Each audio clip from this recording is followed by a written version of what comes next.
Got the Ethernet in. We're live right now. All right. Okay. We're live. About to start the recording to the cloud here. Okay. We're recording. Welcome, everyone. I'm Brother Doug with the Awakened by Yahuwah Fellowship Group in Yahuwah Almighty in Yahushua Messiah. So today I'm going to be bringing to you the second day of our week of Tabernacles Torah reading. So we're going to continue this year and kind of just continue where we left off. So we pretty much started off yesterday. Okay. We started yesterday at Exodus 15. We got all the way to the 10 Commandments here. So, and just to explain why we kind of jumped and didn't really start at Exodus 12 or Exodus 13, we as a group have started reading Torah before Tabernacles happened. So we're kind of just going from where we left off, really. So that's why we're doing that, because really I'm trying to fit all the commandments of the Torah within this week of Tabernacles. I'm trying to do my best to actually read through the whole Torah by the time Tabernacles is over. So I kind of got a late start on this, and just the fact that we already read Exodus 12, I think like 2 weeks ago, we did that as a group already as a Torah reading, and we did Exodus 13 also that day. So that's why. So we're going to start here at Exodus 21, see how far I get today. Again, to keep you viewers and listeners actually viewing and listening these studies, I'm going to try to limit the videos to about 2 hours at a time. So probably we're only going to get like maybe 5 chapters done today. Possibly we might get to Exodus 30. I don't know. We'll see how it goes. All right. Depending on if there's any rabbit trails or anything. So here we go. And it says here, and these are the ordinances which so these are laws about slaves. We're starting out with the laws about male and female servants, okay, in the Torah. These are the ordinances which you shall set before them. If you buy a Hebrew servant, 6 years shall he serve you. In the 7th year, he shall go free for nothing. If he should have come in alone, he shall also go forth alone, meaning he will go free alone. And if his wife should have gone in together with him, his wife also shall go out. Moreover, if his master give him a wife, and she have borne him sons or daughters, and the wife and the children shall be his master's, he shall go forth alone. And if the servant should answer and say, I love my master and wife and children, I will not go away free, his master shall bring him to the judgment seat of Elohim, and then shall he bring him to the doorpost, and his master shall bore his ear through with an awl, and he shall serve him forever. So basically he's going to pierce him with an awl, and he would have an earring on his ear to represent servitude, that he's going to serve his master forever. And if anyone sell his daughter as a domestic, meaning a servant, a family servant, she shall not depart as the maid servants depart. If she be not pleasing to her master after she has betrothed herself to him, he shall let her go free, but he is not at liberty to sell her to a foreign nation because he has trifled with her. Okay. And if he should have betrothed her to his son, he shall do to her according to the right of daughters. And if he take to himself another to himself, he shall not deprive her of necessities and her apparel and her companionship with him. And if he will not do these three things to her, she shall go out free, without money. And if any man smite another, and he die, let him be certainly be put to death. But as for him that did not willingly, but Elohim delivered him into his hands, I will give you a place where the slayer may flee. So basically, murder by accident or unwilling murder, Yahuwah allows a place of refuge. This is what it's talking about in Exodus 21:13. And if anyone lie in wait for his neighbor to slay him by craft, okay, so this, again, we were reading this yesterday in Exodus 20. This is the context here, okay? Do not murder, right? If anyone lie in wait, meaning on purpose, you're trying to kill someone, murder someone for his neighbor to slay him by craft, and he go for refuge, you shall take him from my altar to put him to death. And notice how it says his neighbor. I find that interesting. So again, this is talking about within Yahuwah's people. Okay. And I'm pretty sure obviously it would be evil for us to do it to a non-believer too, but Yahuwah's making it very specific there, talking about lying in wait, craftily trying to murder your neighbor. Okay, whoever smites his father or his mother, meaning strikes, let him be certainly put to death. Okay, so meaning you're not supposed to abuse your father or mother. I would think smite also means kill, so eye for an eye, tooth for a tooth type of thing. But also this, I think, just in general, mistreating your father or mother. Some translations say strike, so like hitting your father or mother type of thing. Okay. Whoever shall steal one of the children of Yasharal and prevail over him and sell him, he be found with him. Let him certainly die. Wow. Yeah, I wonder why you had to put this in. Oh, I don't know. Maybe because of what Joseph's brothers did to him. I don't know.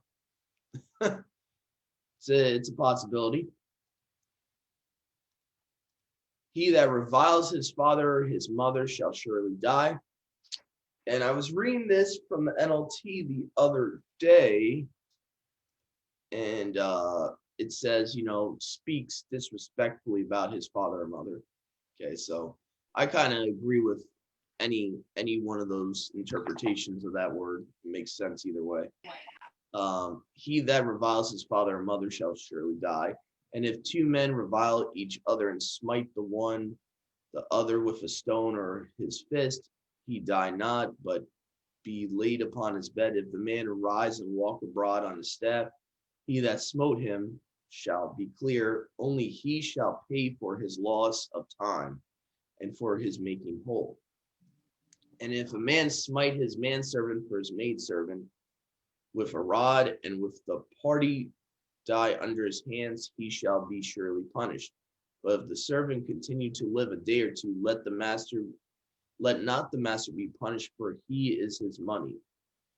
And if the two men strive and smite a woman with child, and her child be born imperfectly formed, he shall be forced to pay a penalty, as the woman's husband may lay upon him, he shall pay with a valuation. So this is talking about if two men fight one another, they're in a fight, like a physical fight, and a woman who's pregnant somehow gets in the crossfire, and the baby is, like, you could say stillborn, or gets born early, and the baby dies because of that.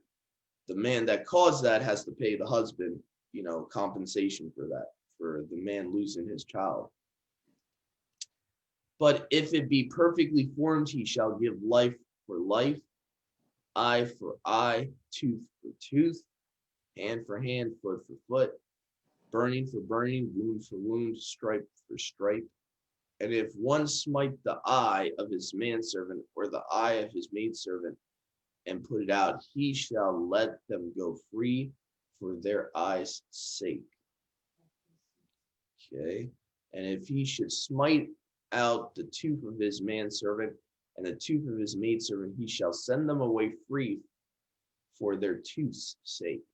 And if a bull gore a man or a woman and they die, the bull shall be stoned with stones, and his flesh shall not be eaten, but the owner of the bull shall be cleared. So any of our brothers and sisters that are farmers, this is an important commandment here to keep in mind.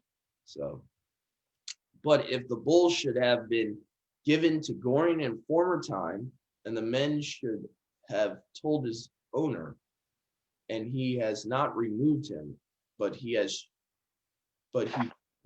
slain a man or a woman, the bull shall be stoned, and the owner shall die also. And if a ransom should be imposed on him, and he shall pay for the ransom of his life as much as they shall lay upon him. And if the bull gores son or daughter, let them do to him according to his ordinance. And if the bull gore manservant or maidservant, he shall pay to their master their 30 silver didrachms, and that's like an old weight of silver, probably like 30 pieces. And the bull shall be stoned. Okay. Laws about restitution. So now we're up to the laws about what happens if you take, to restore property to its rightful owner. Okay. And if anyone open a pit or dig a cavity in stone and cover it not, and an ox or a donkey fall in there, the owner of the pit shall make compensation. He shall give money to their owner, and the dead shall be his own. And if any man's bull gore the bull of his neighbor, and it die, they shall sell the living bull and divide the money, and they shall divide the dead bull. But if the bull be known to have been given to goring in time past, and they have testified to his owner, and he has not removed him, he shall repay bull for bull, but the dead shall be his own. So that's the end of Exodus 21.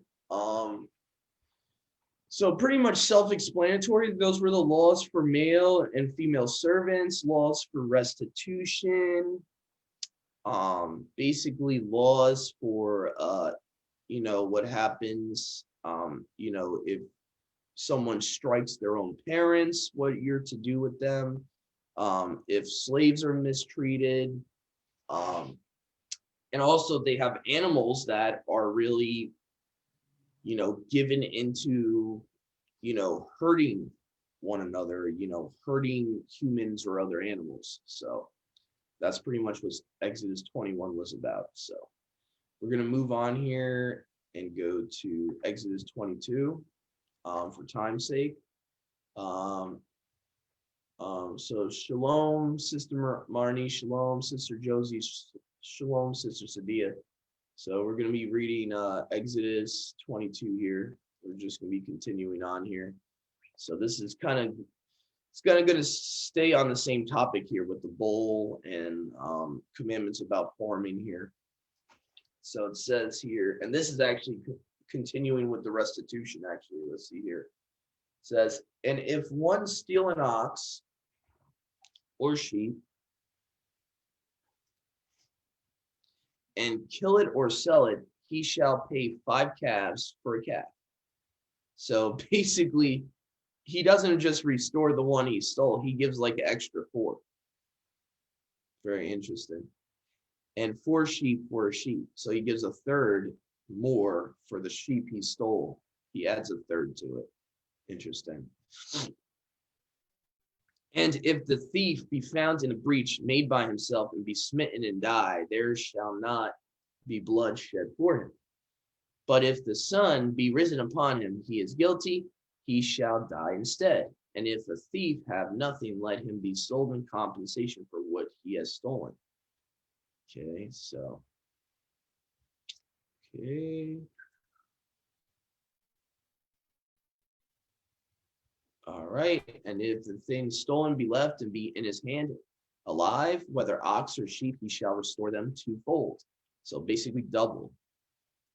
And if anyone should feed down a field or vineyard and should send in his beast to feed down another field, he shall make compensation of his own field according to his produce. And if he shall have fed down the whole field,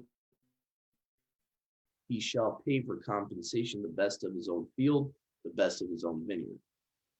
And if fire has gone forth and caught thorns, and should also set on fire threshing floors of the ears of grain or a field, he that kindled the fire shall make compensation.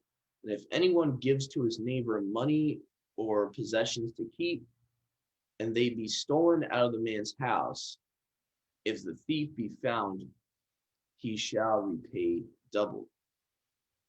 But if the thief be not found, the master of the house shall come forward before Elohim and shall swear that surely he has not worked wickedly in regard of any part of his neighbor's deposit. According to every injury alleged, both concerning the calf and the donkey and the sheep and the garment and every alleged loss, whatsoever in fact it may be, the judgment of both shall proceed before Elohim, and he that is convicted by Elohim shall repay to his neighbor double. And if anyone gives to his neighbor to keep a calf or sheep or any beast, and it be wounded or die or be taken, and no one know, an oath of Elohim shall be between both, each swearing that he has surely not at all been guilty in the matter of the neighbor's deposit, his neighbor's deposit, and so his master shall hold him guiltless, and he shall not make compensation. And if it be stolen from him, he shall make compensation to the owner. And if it be seized of beasts, he shall bring him to the witness, the prey, and he shall not make compensation. Basically, it's talking about if the animal that's lost has been torn by a beast, the guy that lost the animal, that the neighbor that was supposed to have the deposit of the owner, doesn't have to make compensation if a beast seized the animal and torn it, So, and if anyone borrow anything of his neighbor's, and it be wounded or die or be carried away, and the owner of it be not with it, he shall make compensation. I just find it interesting. It's always talking about neighbor here, right? So what we talked about, who's our neighbor yesterday. Okay, so obviously you shouldn't be trusting someone that is not your brother, your sister with your property. I mean, to me, that makes sense.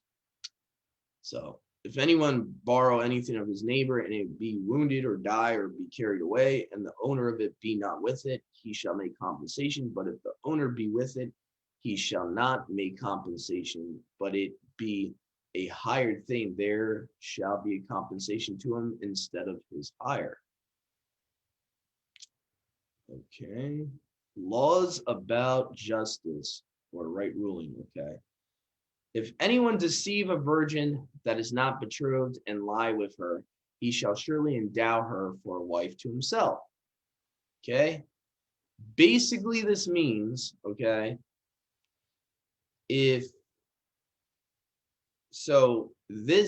I kind of look at this like this is a bad thing, all right? The way this is worded in the Septuagint, this is definitely a bad thing. This is like, you're seducing a woman that hasn't been betrothed. Now you are obligated to marry her. Now the guy has no choice, basically. Now there's no choice whether he wants to betroth her or not. He has to marry her because he lied with her. So again, that does not sound like a good thing for me. So From how I read it here, it sounds like this is more of a punishment for the guy that pretty much was going after his own lust. Now he has to basically be her covering, and it seems like he doesn't have the choice in the matter, unless her father doesn't want to. You'll see here in the next verse here. And if her father positively refuse and will not consent to give her to him for a wife, he shall pay compensation to her father according to the amount of the dowry of virgins. This is why I believe in context. This is not supporting that it's okay to have sex outside of marriage, because obviously the context of this is that the guy did something wrong and now he has to marry her. So that, and the father, obviously, why would the father refuse it if it was not something that was sin? Why would the father refuse to give his wife to marry the guy if it was a normal thing to just lie with a woman before she's betrothed? Okay, so anyway, so you shall not save the lives of sorcerers. Self-explanatory there. Everyone that lies with a beast, you shall surely put to death. He that sacrifices to any mighty ones but Yahuwah alone shall be destroyed by death. And you shall not hurt a stranger, nor afflict him, for you are strangers in the land of Egypt. You shall hurt no widow or orphan. And if you should afflict them by ill treatment, they should cry aloud to me. I will surely hear their voice. And I will be very angry and will slay you with the sword, and your wives be widows, and your children orphans. So that's a curse to those that afflict the widows and the orphans. And if you should lend money to your poor brother, okay, it's being specific here, what type of poor it's talking about, okay, who is by you, you shall not be hard upon him, you shall not exact. Now, here's the difference here. This is important to understand. This is for our poor brother, not just any person we lend to. Okay, this is important to understand. Exact usury, meaning you are, what is the word I'm looking for? The modernized term for this. When we take a loan from a heathen company, they exact what's known as what is it called when they add a tenth to it, or they add a certain percent to what you owe. So we're not allowed to do that to the heathen. I mean, we're not allowed to do that to our brothers, but you'll see later on, I think in the Torah it talks about that you can do it to non-believers. So it's called an interest. Interest. Thank you, sis. My brain is just not working today. All right, so yeah, interest. So you'll see later on the Torah, Yahuwah does differentiate between our neighbor, our brother, and someone who is a non-believer. We can sell beasts that have been torn to them. That's just one example. We can give them something that dies of itself. We can't eat it, but they can. So you're going to see differences in the Torah when it comes to Yahuwah's people, and trying to put this as kindly as possible, but spiritually the devil's people. So Exodus 22:26 says, and if you take your neighbor's garment for a pledge, you shall restore it to him before sunset. And I wonder why that is. Oh, maybe because sunset starts the day. I don't know. Possibly showing us that a day does start at evening. Okay. For this is his clothing. This is the only covering of his nakedness, wherein shall he sleep. If then he shall cry to me, I will hearken to him, for I am merciful. You shall not revile. And this is why it's important to understand that Elohim doesn't always refer to deities or, basically Elohim can refer to human judges. And I'll show you why. If you go to the ABP here in verse 28, you shall not speak evil of magistrates, theos, magistrates, and the rulers of your people you shall not speak wickedly. Okay. So theos, Elohim, sometimes can refer to judges, kings, magistrates. Doesn't always refer to a divine being or anything. Okay. So that's important to understand. You shall not keep back the first fruits of your threshing floor and winepress. Okay. That's talking about, when we give the first fruits to you, the time of the harvest, and all that. Which they were able to do in the Levitical priesthood. It's kind of hard to do now because you would have to give the first fruits to the priest to offer to Yahuwah on the altar. So it's kind of hard to do that now. The firstborn of your sons you shall give to me. But if I remember correctly, the law of the firstborn, they would have to sacrifice animals for the law of the firstborn. So it's even hard to ransom the firstborn to Yahuwah at this point. From what I've seen, later on in the Levitical priesthood, they would have to ransom a clean animal with a donkey and all that. So, they would have to offer sacrifices at the temple for every firstborn male child. So, it's kind of hard to do that now. Exodus 22:30. So shall you do with your calf and your sheep and your donkey. 7 days shall it be under your mother. And the 8th day you shall give it to me. I mean, I guess spiritually, when the child's born on the 8th day, when we're circumcising the male child, you can, dedicate him to the father.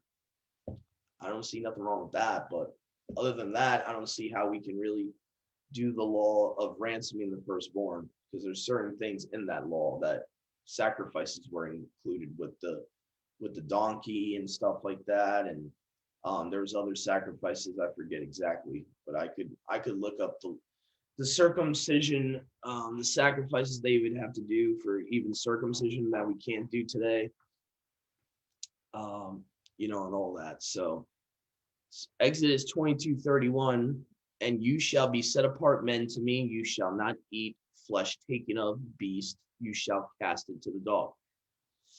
Yeah. And again, spiritually speak, this could be talking about a actual literal dog, but I've seen times in scripture where Yahuwah considers someone that returns to their own vomit, spiritually speaking, as a quote unquote a dog. Just saying.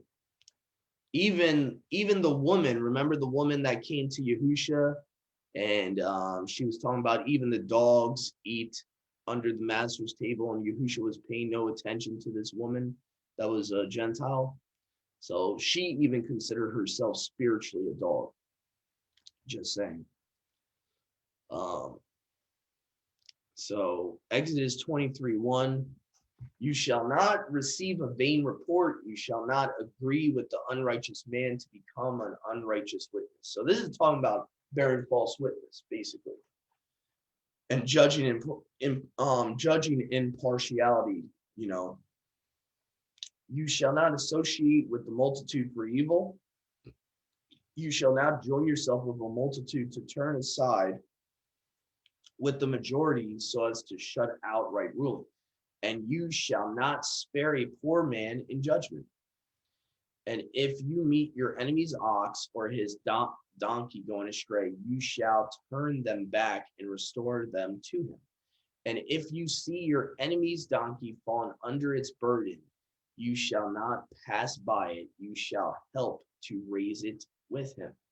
You shall not wrest the sentence of the poor in his right ruling. You shall abstain from every unrighteous thing. You shall not slay the innocent and righteous. And you shall not declare righteous the wicked for gifts. Okay. And you shall not receive gifts, for gifts blind the eyes of the seeing and corrupt righteous words. You shall not afflict a stranger, for you know the heart of a stranger. You yourselves were strangers in the land of Mitzrayim, in the land of Egypt.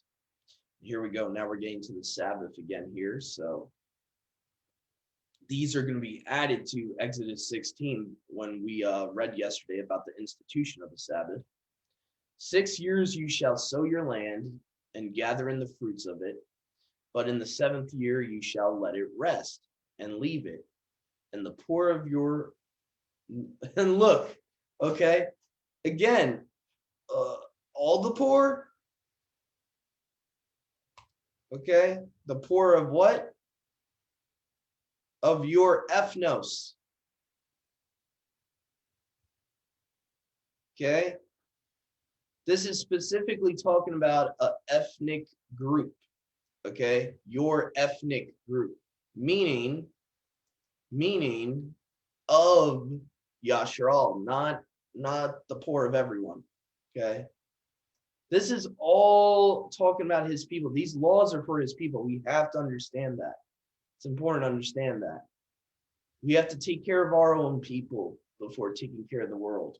It's very important to understand that. That the poor of your people, even the King James there, okay, of your ethnicity shall feed, and the wild beasts of the field shall eat that which remains. Thus shall you do to your vineyard and to your olive yard. 6 days shall you do your works, and on the 7th day there shall be rest, that your ox, your donkey may rest, and that the son of your maidservant and the stranger may be refreshed. Observe all things whatsoever I have commanded you, and shall make no mention of the name of other mighty ones, neither shall they be heard out of your mouth. Now, what I want to make clear here, I know a lot of people take this a whole extreme route, which I think they're misinterpreting this. If you really look into the Hebrew of this, like, I think the Hebraic Roots Bible makes a good explanation of what the context of this commandment is it's talking about. It says, this scripture does not mean that you cannot vocalize the name of a pagan deity when you are reading scripture. The phrase in Hebrew, to call upon, clearly implies to pray or to make a vow to. Okay. And unfortunately, through vain tradition, we have done this, guys. If you say amen at the end of prayers, you're breaking this commandment. If you pray to the Father using Jehovah, Jesus, God, Lord, that is all breaking this commandment. So I just want to make that clear. That is the context. You're taking a vow, or you're, as Yahuwah lives, if someone says as the Lord lives instead of as Yahuwah lives, that would be breaking this commandment. So that's the actual context. Okay. So I just want to make that clear. Because I know sometimes you can take that to an extreme and it'll be really hard for you to read scripture out loud if you take that to extreme literal. Okay. Keep ye a feast to me 3 times in the year. Take heed to keep the feast of unleavened bread. 7 days you shall eat unleavened bread, as I ordered you, at the season of the month of new grain. For in it you came out of Egypt. You shall not appear before me empty. So basically what the Septuagint does a lot, instead of transliterating the Greek Septuagint when it was made from a earlier Paleo-Hebrew, it takes the meaning of the Hebrew and translates the meaning of the Hebrew into Greek. And so today we have an English translation of the Greek Septuagint. So that's why it says new grain instead of the bead, just for people that are wondering. So it actually gives you the meaning of that word instead of a transliteration. For in it you came out of Egypt, you shall not appear before me empty. Okay. And you shall keep the feast of harvest of first fruits of your labors. Whatsoever you shall have sown in your field, and the feast of completion at the end of the year, in the gathering in of the first of your fruits out of your field, 3 times in the year shall all your males appear before Yahuwah your Elohim. And again, I think we read this the other day when we did the Tabernacles study last Sabbath. The context of this, and you'll see it in other places in Deuteronomy, which we haven't gotten to yet.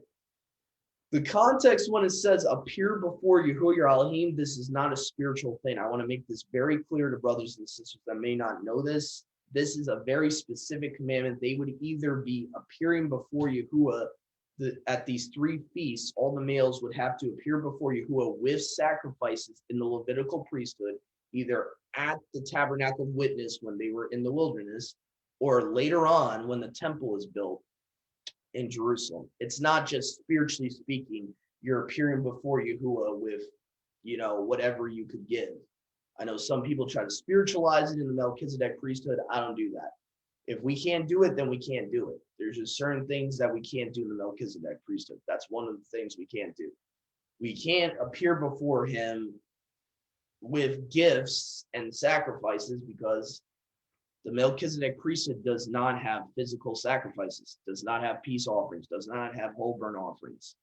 So unfortunately, we have no choice but to be empty-handed, unfortunately, because there's no temple for us to go to, and there's no earthly priesthood for us to operate under, for us to give the actual gifts to the priest, to give to Yahuwah, for us not to be empty-handed. If that makes any sense.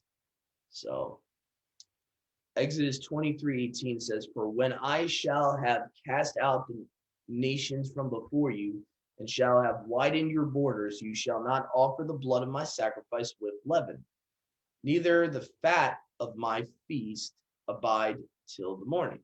Now, obviously, the fat of my feast would refer to the fat of the sacrifice, obviously, I would assume. Okay. You shall bring the firstlings of the first fruits of your land into the house of Yahuwah your Elohim. Again, the house of Yahuwah your Elohim. So he's talking about a physical building to bring the first fruits. Can we do that? Just saying. You shall not seethe a lamb in its mother's milk. Okay. And for a lot of people that are new out of Christianity, this is not saying that you can't have cheeseburgers. I know the Jewish interpretation of this would be, right away, can't have cheeseburgers, meat with milk. No, it's talking about literally seething a lamb in its own mother's milk. That's the context of that. It's not talking about, cooking meat in a pan and melting cheese on it from a different animal. So that's completely different. And actually, Hebraic Roots Bible has something to say about this. Is interesting. This was a pagan Canaanite practice and has nothing to do with mixing milk and meat together in a meal. As we see that Abraham did so when he prepared a meal for Yahuwah and his two cherubs in Genesis 18:8. That's interesting. So this translator is admitting that one of the three people was both the father and the son of the three men that went to Abraham. Interesting. I find that interesting. So kind of like that commentary there by the Hebraic Roots Bible. All right. So here we go. Verse 20. Conquest of Canaan promised. And behold, I send my angel before your face that he may keep you in the way, that he may bring you into the land which I have prepared for you. Take heed to yourself, and hearken to him, and disobey him not, for he will not give way to you, for my name is on him. I wonder who this is talking about. My angel. Okay. Clearly, and again, Hebraic Roots Bible notes, clearly this was Yahusha, the son and the angel of Yahuwah. Yahusha means salvation of Yahuwah. Exodus 3:2, he references that this is the same messenger that was in the flaming fire. Okay. You got, so that's pretty cool here. If you will indeed hear my voice and you will hearken to all the things that I charge you with and keep my covenant, you shall be to me a peculiar people above all ethnoses. For the whole earth is mine, and you shall be to me a royal priesthood, a set apart nation. Okay, let's see here. Yep. These words shall you speak to the children of Yasharal, if you shall indeed hear my voice and do all the things I shall tell you. Again, conditional. If you do all these things, if you keep my commandments, you will be above every ethnicity of the Gentiles. You know, the different ethnic groups of the heathen. I will be an enemy to your enemies and an adversary to your adversaries.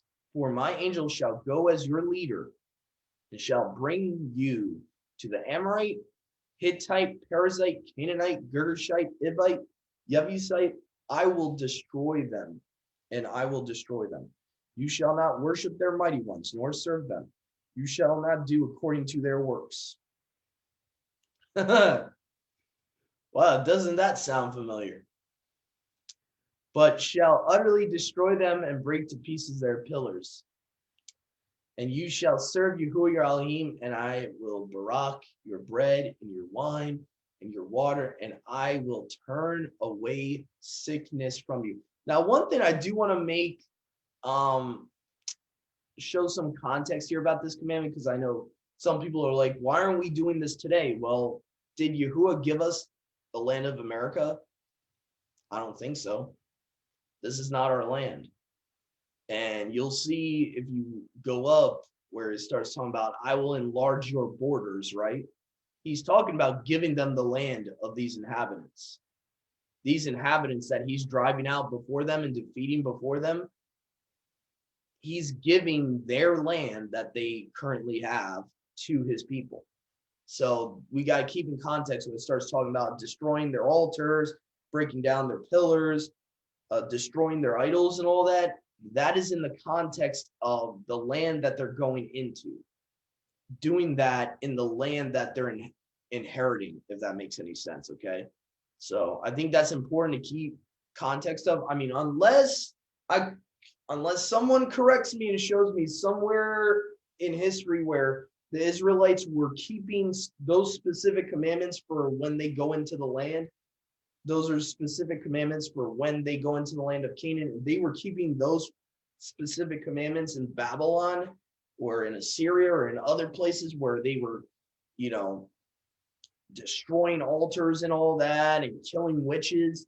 I have yet to see that anywhere in history. Even in the time of Daniel, Daniel wasn't killing sorcerers in Babylon. He didn't have the power to do that because he's not in his land. He's not in the land Yahuwah was giving to Yahuwah's people. He was in captivity. So I just thought I would put that out there just for some context. I personally believe us being in the type of Babylon, we're really not supposed to be destroying pillars and all that because Yahuwah didn't give us the land of America to inherit. So that's my opinion on that. Exodus 23:26 says, there shall not be on your land one that is impotent or barren. And again, he says, there shall not be on your land. See? One that is impotent or barren, I will surely fulfill the number of your days. And I will send terror before you. I will strike with amazement all the ethnoses to which you shall come.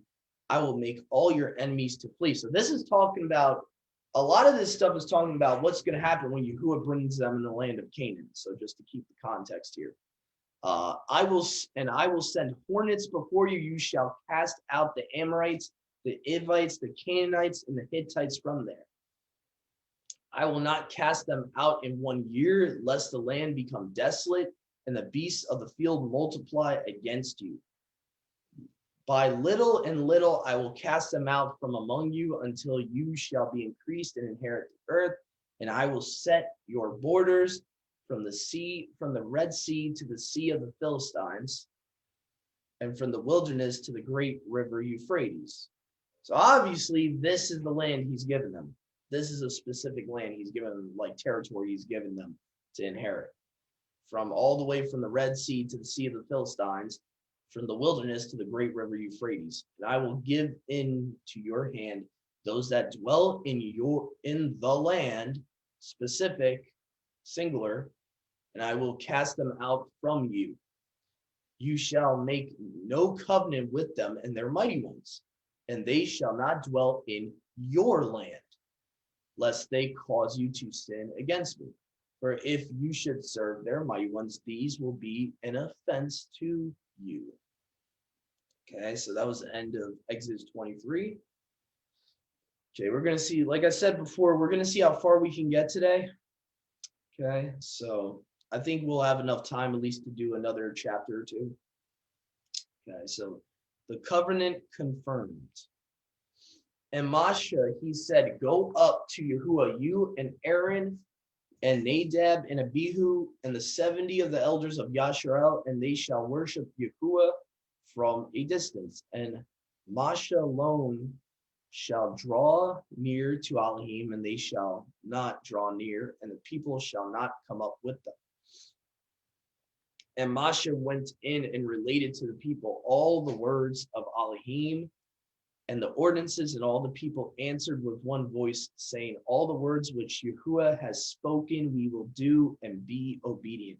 And Moshe wrote all the words of Yahuwah, and Moshe rose up early in the morning and built an altar under the mountain and set up 12 stones for the 12 tribes of Yasharel. And as I talked about with our group yesterday, mind you guys, this is still 8 chapters before the golden calf and before Yahuwah chooses the Levites. Just keep that in context. They are not at a Levitical priesthood yet. Just keep that in context. Okay, with the whole setting up an altar under a mountain and all that. Okay, so he set forth the young men of the children of Yasharel. They offered whole burnt offerings, and they sacrificed young calves as a peace offering to Elohim.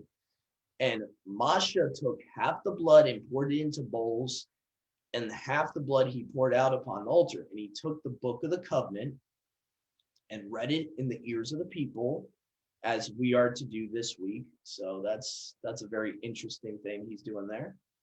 Okay. All the things whatsoever you have spoken we will do, and hearken to therein. And Moshe took the book and sprinkled it upon the people and said, behold, the book of the covenant which Yahuwah has made with you concerning all these words. And Moshe went up, and Aaron, Nadab, and Abihu, and 70 of the elders of Yasharel, and they saw the place where the Elohim of Yasharel stood, and under his feet was as it were a work of sapphire slabs, and as it were the appearance of the firmament of heaven in its purity. And of the chosen ones of Yasharel, there was not even one missing. And they appeared in the place of Elohim and did eat and drink. And Yahuwah said to Moses, come up to me in the mountain and be there, and I will give you the tablets of stone, the law, and the commandments which I have written to give them laws. And Moshe rose up, and Yahusha his attendant, and they were up into the mountain of Elohim. And to the elders they said, rest there till we return to you. And behold, Aaron and Ur are with you. I think that's you are. Yeah, it's weird in the Greek, O instead of the U. Aaron and Ur are with you. And if anyone have a cause to be tried, let them go to them.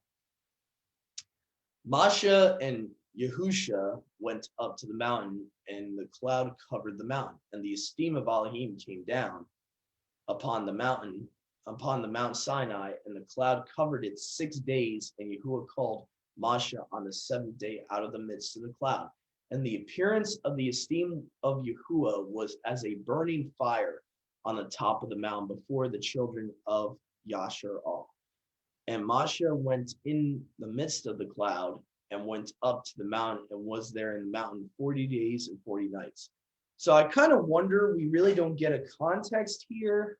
Well, I would assume this is the second tablets that Yahuwah has given him. This is, I would assume, unless somehow this is like a retelling of the covenant, of the first tablets of stone that he writes all the commandments on. So I would be kind of interested to see if there's any context for that. But as you see, Exodus 24 is about confirming the covenant with Yasharal. You could say the marriage vows, the wedding vows between them and Yahuwah. So we're going to continue on here. They pretty much, though, were in his presence eating with him, which kind of reminds me of Genesis 18 and other places where Yahuwah communions with mankind. I personally believe, in my opinion, that the only way they were able to see him was that they saw Yahusha, the Son, the image of the invisible Elohim. So anyway, so Exodus 25, verse 1, contributions for the set apart place. So now we're going to get to them actually giving materials so that they can make the tabernacle, if I'm not mistaken. So here we go. And Yahuwah spoke to Moshe, saying, speak to the children of Yasharal and take first fruits of all who may be disposed in their heart to give, like free will offerings. And you shall take my first fruits, and this is the offering with which you shall take of them gold and silver and brass. So in this case, the first fruits, it's not even crops. This is interesting. So you can, in this context, first fruits is actually materials. Gold, silver, brass, and blue and purple and double scarlet and spun linen and goat's hair. Okay, here's goat's hair. So that's actually like, I guess, part of the regular first fruits. But it's very interesting that it's mostly materials that he's asking him to take offerings of. And ram skins dyed red, and blue skins and incorruptible wood, and oil for the light, incense for the anointing oil and for the composition of incense, and sardius stones, and stones for the carved work of the breastplate, and the full length robe. And you shall make me a set apart place, and I will appear among you. And you shall make for me according to all the things which I showed you in the mountain, even the pattern of the tabernacle, and the pattern of all its furniture, so shall you make it.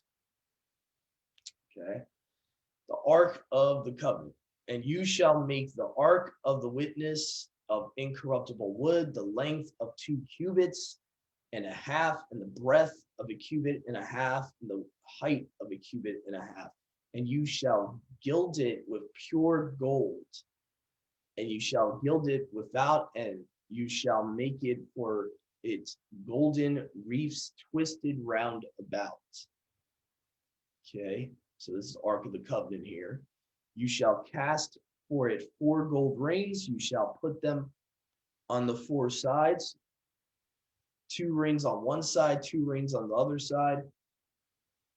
And you shall make staves of incorruptible wood, and shall gild them with the gold. And you shall put the staves into the rings on the sides of the ark to bear the ark with them. The staves shall remain fixed in the rings of the ark. So basically, it's talking about staves is like an old word for like poles. Okay, so like these wooden poles are in the golden rings of the ark. And you shall put into the ark the witnesses which I shall give you. And obviously the witnesses would be, the 2 tablets of stone. And you shall make a propitiatory, a lid of pure gold, length of 2 cubits and a half, and the breadth of a cubit and a half. I wonder if I can use a more modern translation to make it easier for the viewers and listeners to understand. Let's see here, Good News Bible. Make a lid of pure gold, 45 inches long, 27 inches wide. Here we go. Okay. Make 2 winged creatures of hammered gold. Now, obviously, this would probably be referring to the cherub, I would think.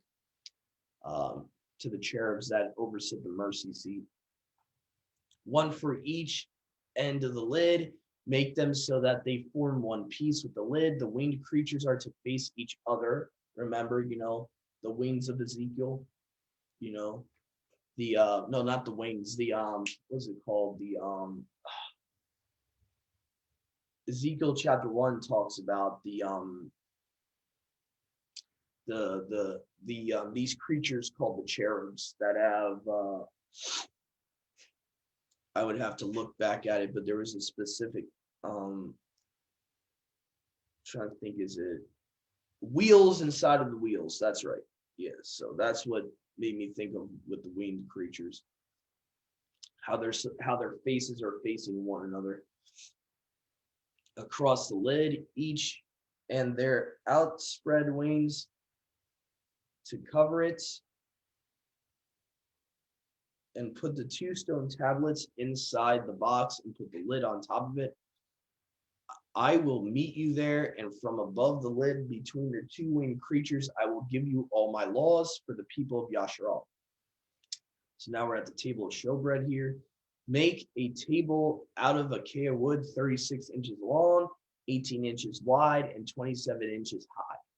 Cover it with pure gold and put a gold border around it. Make a rim 3 inches wide around it and a gold border around the rim. Make 4 carrying rings of gold for it and put them at the 4 corners where the legs are. And the rings to hold the poles for carrying the table are to be placed near the rim. Make the poles of acacia wood and cover them with gold. Make plates, cups, jars, and bowls to be used for wine offerings. All of these are to be made of pure gold. The table is to be placed in front of the covenant box, and on the table there is always to be set apart bread offered to me. Okay. The golden lampstand. Here we go. We were just talking about this yesterday, the menorah. Make a lampstand of pure gold. Make its base and its shaft of hammered gold. Its decorative flowers, including buds and petals, are to form one piece with it. 6 branches shall extend from its sides, 3 from each side. Each of the 6 branches is to have 3 decorative flowers shaped like almond blossoms with buds and petals. The shaft of the lampstand is to have 4 decorative flowers shaped like almond blossoms with buds and petals. There is to be 1 bud below each of the 3 pairs of the branches. The buds, the branches, and the lampstands are to be a single piece of pure hammered gold.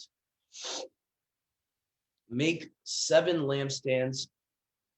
Make 7 lamps for the lampstand and set them up so that they shine toward the front. Make its tongs and trays of pure gold. Use 75 pounds of pure gold to make the lampstand and all this equipment. Take care to make them according to the plan that I showed you on the mountain. So Yahuwah ends with, make sure you make it according to the blueprint I gave you, basically. Okay, so, right, so earth is a shadow of the heavenly things. So just keep that in mind, what he means by according to the pattern I showed you. He probably showed him in heaven when they were up on the mountain. Yahuwah probably, opened the veil to the heavenly realm and showed him what Yahuwah's throne looked up there, what his temple looked up there, and all the heavenly things that he is to make shadows of, if that makes any sense. So with the table of showbread, with the mercy seat, the Ark of the Covenant, and all the stuff he's telling them to make, the menorah and the tabernacle that we're about to see here. So here's the tabernacle. Make the interior of the set-apart tent, the tent of my presence, out of 10 pieces of fine linen, woven with blue, purple, and red wool. Embroider them with figures of winged creatures. Again, make each piece the same size, 14 yards long, 2 yards wide. Sew 5 of them together in one set and do the same with the other. Make loops of blue cloth on the edge of the outside piece in each set. Put 50 loops on the first piece of the first set and 50 loops matching them. On the last piece of the second set, make 50 gold hooks with which to join the 2 sets into one piece. Make a cover for the tent out of the 11 pieces of cloth made of goat's hair. Make them all the same size, 15 yards long, 2 yards wide. Sew 5 of them together in one set, and the other 6 in another set. Fold the 6 pieces double over the front of the tent. Put 50 loops on the edge of the last piece of one set and 50 loops on the edge of the other set. Make 50 bronze hooks and put them in the loops to join the two sets so as to form one cover. Hang the extra piece over the back of the tent. The extra half yard on each side of the length is to hang over the sides of the tent to cover it. Make 2 more coverings, one of ram skin dyed red and the other of fine leather to serve as the outer cover. Make upright frames for the tent out of acacia wood. Each frame is to be 15 feet long and 27 inches wide with 2 matching projections so the frames can be joined together. All the frames are to have these projections. Make 20 frames for the south side and 40 silver bases to go under them, 2 bases under each frame to hold its 2 projections. Make 20 frames for the north side of the tent and 40 silver bases, 2 under each frame. Then it says, for the back of the tent on the west, make 6 frames and 2 frames for the corners. And these corner frames are to be joined at the bottom and connected all the way to the top. The 2 frames that form the 2 corners are to be made in this way. So there will be 8 frames with their 16 silver bases, 2 under each frame. Make 15 crossbars of acacia wood, 5 for the frames on one side of the tent and 5 frames on the other side. And 5 for the frames on the west. And at the back, the middle crossbar set halfway up the frames is to extend from one end of the tent to the other. Cover the frames with gold and fit them with gold rings to hold the crossbars, which are also to be covered with gold. Set up the tent according to the plan that I showed you on the mountain. Make a curtain of fine linen woven with blue, purple, red, and red wool. Embroider it with figures of winged creatures. Hang it on 4 posts of acacia wood covered with gold, fitted with hooks and set in 4 silver bases. Okay, place the curtain under the row of hooks in the roof of the tent and put behind the curtain the covenant box containing the 2 stone tablets. The curtain will separate the set apart place from the most set apart place. So this, I believe what he's referring to, the curtain here in the Good News Bible is known as the veil of the tabernacle. Okay. So this would be the veil that separates the set apart place where most of the people are to the most set apart place, which only the priest could enter to commune with Yahuwah. Then it says, put the lid on the covenant box. Outside the most set apart place, put the table against the north side of the tent. Okay. So again, we got this is probably the table of showbread on the north side of the tent, and the lampstand, the menorah, against the south side of the tent. For the entrance of the tent, make a curtain of fine linen woven with blue, purple, red wool, and decorated with embroidery. For this curtain, make 5 posts of acacia wood covered with gold and fitted with gold hooks. Make 5 bronze basins for these posts. Okay, so that was Exodus 26. So that was specifically all about how to make the tabernacle and how to place certain articles of the tabernacle inside the tabernacle. So you have the showbread, the altar of incense probably was brought in there eventually. You have the Ark of the Covenant, you have the menorah being put in there. So, and I think we'll stop with that today. I don't want to give you guys too much. So that was a decent bit of what we're going to be reading today. So we read from Exodus 21 all the way to 26. So I hope that wasn't too much for you guys, but I really want to get us getting through this Torah this week, especially since we've kind of started a little late on the second week of, practically on the second day of Tabernacles, we started reading the Torah. So So I just wanted to kind of get us through it. So any questions, comments, just feel free, because I think we're going to stop at chapter 26 for today.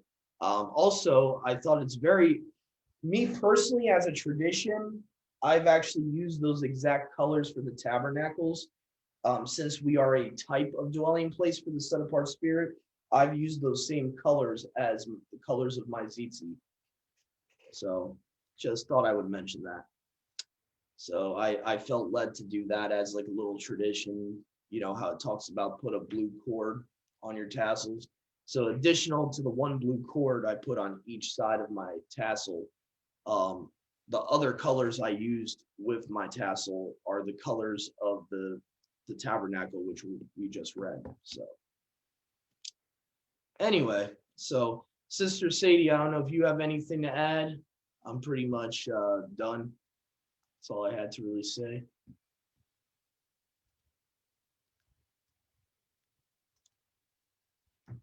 All right.